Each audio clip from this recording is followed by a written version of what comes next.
नमस्कार. महाराष्ट्राच्या राज्यपालांना विमानातून उतरवल्यानंतर बरीचशी राजकीय नाटकं आता महाराष्ट्राच्या राजकीय रंगमंचावरती रंगू लागलेली आहेत. खरं तर महाराष्ट्र सरकारचं विमान ही महाराष्ट्र सरकारची प्रॉपर्टी असते, कोणा व्यक्तीची नव्हे. महाराष्ट्राचे मुख्यमंत्री, राज्यपाल किंवा सरकारला वाटणारा असा एखादा संविधानिक पदावरचा मोठा व्यक्ती ज्याला वेगवान हालचाल करण्यासाठी हे विमान उपलब्ध करून देण्यात येतं. या विमानाच्या उड्डाणाची परवानगी ही राज्य सरकारकडे अर्थात मुख्यमंत्री कार्यालयाकडे असते आणि हे मुख्यमंत्र्यांच्या अखत्यारीतील विमान असतं. जेव्हा जेव्हा राज्याच्या राज्यपालांना विमानाची आवश्यकता असते तेव्हा तेव्हा या विमानाच्या उड्डाणाची परवानगी मुख्यमंत्री कार्यालयाला मागितली जाते आणि ती आपसूक मिळत जाते आणि राज्यपाल त्या विमानाने प्रवास करतात. राज्याचे राज्यपाल ज्यांना उत्तराखंडमध्ये, जे मूळचे उत्तराखंडचे आहेत हेही इथे विसरून चालणार नाही, एका कार्यक्रमासाठी जायचं आहे. कार्यक्रम आहे मसुरीमधल्या IAS IPS लोकांच्या ट्रेनिंगमधल्या एका कार्यक्रमासाठी उपस्थित राहण्याकरता. उत्तराखंड ते मुंबई हे अंतरही मोठं आहे. राज्यपालांच्याकडे 2 राज्यांची जबाबदारी आहे, त्यामुळे स्वाभाविकरित्या राज्यपाल विमानाने प्रवास करणार, तेही राज्य सरकारच्या विमानाने प्रवास करणार हे निश्चित आहे. राज्यपालांची आपली विमानाची आवश्यकता राज्यपालांच्या कार्यालयाने महाराष्ट्र सरकारला कळवलेली होती, CMOला कळवलेली होती. CMOकडून उत्तर आलेलं नव्हतं, पण ऐनवेळी बऱ्याच वेळेला परवानगी मिळते. तशी परवानगी बहुतेक ऐनवेळीच दिली जाते, त्यामुळे ती दिली गेली असेल असं गृहीत धरून राज्यपालांना विमानात बसवलं जातं. पण परवानगी मिळाली नाही असं कारण सांगून त्यांना विमानातून उतरावं लागतं. ते खाजगी विमानाने उत्तराखंडकडे रवाना होतात. तासभर वेळ जातो आणि त्यावरून बरंचसं राजकीय नाट्य महाराष्ट्रात रंगतं. राज्यपालांना विमान नाकारणे ही गोष्ट काही सहज घडलेली नाही आहे. राज्यपाल आणि महाराष्ट्र सरकार या दोघांच्या मधला संघर्ष अख्ख्या महाराष्ट्राने भारताने बघितलेला आहे. राज्यपाल पक्षपातीपणाने वागतात असा आरोप शिवसेना, काँग्रेस आणि राष्ट्रवादी काँग्रेस हे तीनही पक्ष करत आलेले आहेत. आजवर सरकारने दिलेल्या आमदारांच्या 12 नावाला मंजुरी राज्यपालांनी दिलेली नाही आहे. मुख्यमंत्र्यांना पाठवलेले पत्र अथवा राज्यपालांनी सरकारच्या विषयात घेतलेली भूमिका ही वादग्रस्त राहिलेली आहे, चर्चेत राहिलेली आहे. राज्यपाल नियमांच्या आडून सरकारला नियंत्रित करू पाहतायत असा सरकार पक्षाचा आरोप आहे, तर राज्यपाल आपल्या अधिकारांचा योग्य वापर करतायत असा विरोधी पक्षांचा आरोप आहे. कोणतेही राज्यपाल हे राजकीय पार्श्वभूमी असलेले असतात, पण त्यांना आपल्या राजकीय पक्षाची भूमिका सोडून देऊन त्यांना केंद्र सरकारशी निष्ठावान राहायचं असतं, त्यांना गृहमंत्रालयाशी निष्ठावान राहायचं असतं. राज्यातील परिस्थितीचा आढावा देणारे तेच एकमेव व्यक्ती असतात. अशा स्थितीत महाराष्ट्राच्या सरकारसोबत राज्यपालांचा झालेला पंगा आणि त्यानंतर या पंग्यामुळं महाराष्ट्राच्या सरकारनं त्यांना विमान नाकारणं हे म्हणजे व्हायरल झालेल्या गल्लीतल्या भांडणासारखं आहे. ती 2 पोरं आबनर आहे शंकरपाळ्या असं जसं बोलत जातात, तसाच काहीसा हा प्रकार महाराष्ट्राच्या सरकारनं केलेला दिसतोय. राज्यपालांना विमान नाकारणे ही साधीशी गोष्ट आहे, खूप छोटी गोष्ट आहे, पण राज्यपालांना विमानातून उतरायला लावण्याची कृती मात्र गंभीर आहे आणि या गंभीर गोष्टीची दखल आता राजकारणात घेतली जाणार. बरं, ही तांत्रिक चूक असती किंवा केवळ असं घडलं असतं तर आपण समजू शकलो असतो. त्यानंतर जी विधानं सरकार पक्षातील मंडळींच्याकडून आली ती विधानं अनावश्यक अशा स्वरूपाची होती. मुख्यमंत्री कार्यालयाने दिलेला खुलासा तर अजब होता. त्यात त्यांनी म्हटलं आहे की राजभवनाच्या कर्मचाऱ्यांनी खात्री करून घ्यायला हवी होती की परवानगी मिळाली आहे की नाही. खरं तर राजभवनाला परवानगी देताना मुख्यमंत्री कार्यालयानं वाटच बघायला नको होती, ती परवानगी द्यायला हवी होती. कारण राज्यपाल हे केंद्राचे प्रतिनिधी आहेत आणि राज्यात केंद्राचं राज्य चालतं, त्याचे प्रतिनिधी म्हणून राज्य सरकारवर नियंत्रण ठेवण्याची जबाबदारी राज्यपालांची आहे. पण मुख्यमंत्री कार्यालयाला केंद्र सरकारपेक्षा किंवा राज्यपालांच्यापेक्षा आपण मोठे अशी भावना कदाचित वाढलेली असावी. त्यानंतर संजय राऊतांनी म्हणजे सरकार पक्षाच्या प्रवक्त्यांनी आपलं विधान केलं की खाजगी कामासाठी सरकारी विमान असं चालणार नाही. संजय राऊतांना हे विधान करण्याची गरज होती का, हाही प्रश्न आहे. असं विधान राज्यपाल, केंद्र सरकार यांच्या मनात अडी वाढवणारं असेल आणि हे सगळं राजकारण आहे हे निर्विवादपणे सत्य आहे. देशातल्या राजकारणाला, देशातल्या सत्ताकारणाला राजकीय पक्षांच्या एकमेकांच्या कुरघोडीही कारणीभूत असतात, किंबहुना त्याच अधिक महत्त्व ठेवून असतात, हे विसरून चालणार नाही.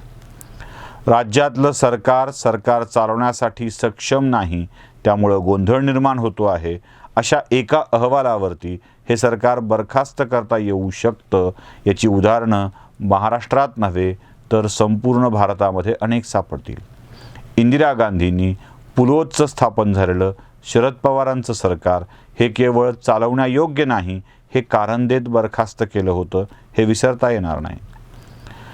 केंद्रातल्या नरसिंहराव सरकारने भाजपशासित राज्य 4 राज्य होती, उत्तर प्रदेश, मध्य प्रदेश, राजस्थान यासारख्या राज्यातली भाजपची सत्ता एकाच वेळी बरखास्त केलेली होती.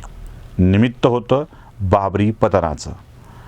कोणत्याही कारणाशिवाय राज्य सरकार बरखास्त करण्याचा आणि तिथे राज्यपाल किंवा राष्ट्रपती राजवट लागू करण्याचा अधिकार केंद्र सरकारकडे अबाधित आहे.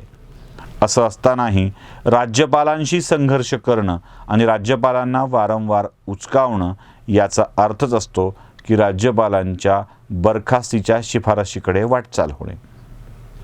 नाही म्हणायला या सरकारने केंद्र सरकारशी पंगा घेणारी अनेक विधानं, अनेक निर्णय घेतलेले आहेत.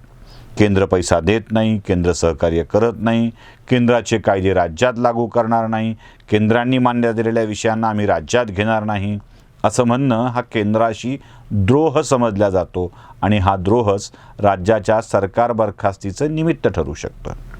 सत्तांतर होईल की नाही माहीत नाही, पण सरकार बरखास्त करण्याकडची वाटचाल मात्र सुरू होऊ शकते.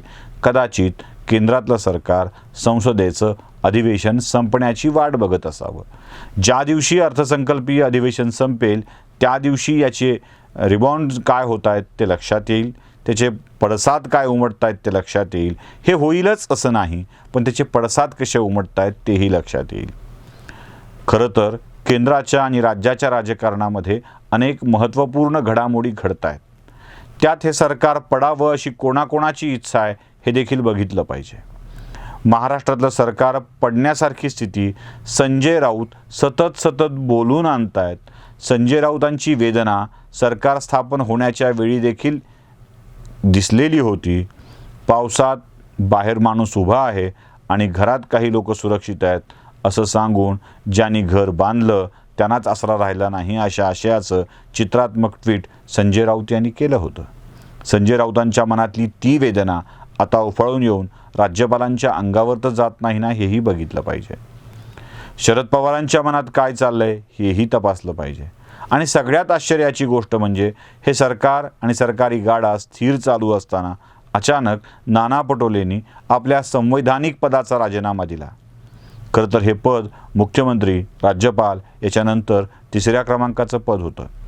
त्या पदाचा राजीनामा देऊन एका असंवैधानिक पदावर नाना पटोलेंनी जाणं पसंत केलं, यातच खूप मोठी गोष्ट आहे. काँग्रेसला एक आक्रमक नेतृत्व हवं होतं आणि ते पटोलेंनी दिलं. हा तर्क जरी खरा मानला तरीही नाना पटोलेंचा राजीनामा आणि त्यानंतर होणारी नव्या विधानसभा अध्यक्षांची निवड यात बरीच गोम साठलेली आहे. खरं तर याआधी शरद पवारांच्या केंद्रातल्या सत्तेतल्या सहभागाबाबत आणि राज्यातल्या सहभागाबाबत बरेचसे खल झाले होते, हेही आता स्पष्टपणे समोर आलेलं आहे. केंद्रात 2 किमान मंत्रिपदं जी शिवसेनेच्या वाट्याला होती ती 2, शरद पवारांना एखादं आणखी मोठं पद आणि महाराष्ट्रातल्या सत्तेतला अर्धा वाटा हे सहज मिळणं शक्य होतं. हे सगळं सोडून फक्त महाराष्ट्रातल्या सत्तेतला वाटा शरद पवारांनी निवडला, एक घाटेका सौदा था.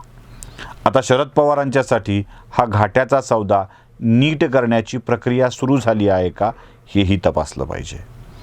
महाराष्ट्रातल्या कधी नव्हे तो काँग्रेसमध्ये एक मोठा बदल घडलाय आणि तो बदल तुमच्या लक्षात आलाय की नाही माहीत नाही. नसेल आला तर मी सांगतोय, आला असेल तर आनंदच आहे. महाराष्ट्रात नाना पटोलेंच्यासह 4 कार्याध्यक्ष नियुक्त करण्यात आले आहेत आणि हे 4ही कार्याध्यक्ष अधिक उपाध्यक्ष हे शरद पवारांच्या विरोधी गटातले कट्टर विरोधक या प्रकारातले आहेत. म्हणजे राष्ट्रवादी काँग्रेसच्या शरद पवारांच्या विरोधातला एक मोठा गट आता काँग्रेसनं कधी नव्हे तो सक्रिय केला आहे. जे पवारांशी तडजोड करू शकतात त्यांना पक्षीय संघटनेतून बाजूला ठेवलेलं आहे आणि काँग्रेस पवार विरोधी लोकांना आता बळ देऊ लागली आहे. हाही बदल खूप महत्त्वपूर्ण आहे. दुसरी गोष्ट अशी आहे की राज्यसभेमध्ये निरोपाच्या वेळेला पंतप्रधान मोदींनी गुलाम नबी आझादांचं प्रचंड कौतुक केलं आहे आणि याच गुलाम नबी आझादांच्या नेतृत्वातला एक मोठा गट गांधी परिवाराच्या सततच्या हस्तक्षेपाला कंटाळून त्यांनी काँग्रेसला एक वेगळा अध्यक्ष लवकर द्यावा अशी मागणी केलेला गट होता. काय घडतंय काँग्रेसमध्ये? काय चाललंय पवारांच्या मनात?